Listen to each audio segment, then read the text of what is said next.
Tak to vyzerá, ja dúfam, že si to užijete všetci milovníci aviácie, poznajú tieto lietadlá.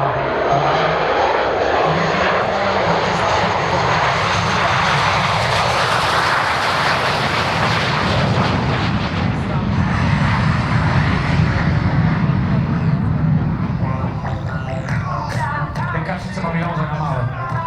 Mohla byť pekínska kačka. Tieto lietadlá sa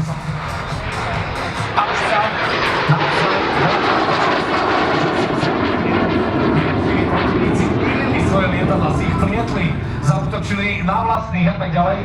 Ako prví sa tomu pokusili prejsť práve americkí piloti.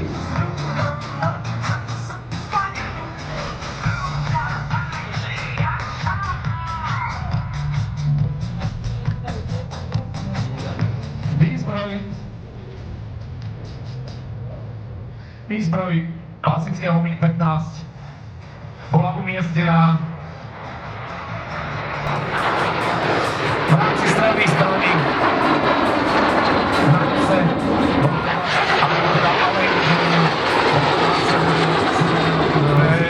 schopnosť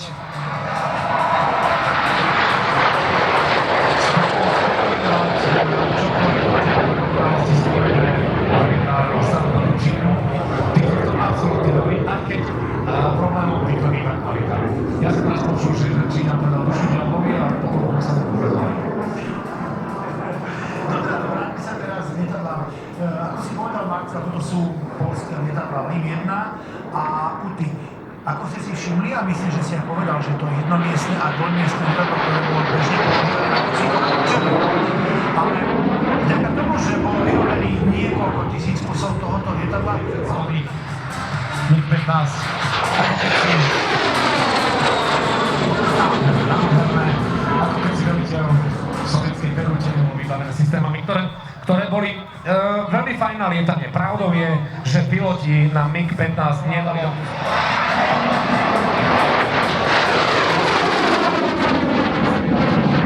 slovenskí piloti, ktorí poprvý raz vlastne sa jednoducho malo na zvukové rýchlosti, ale tak tú konfiguráciu sacieho traktu a motoru.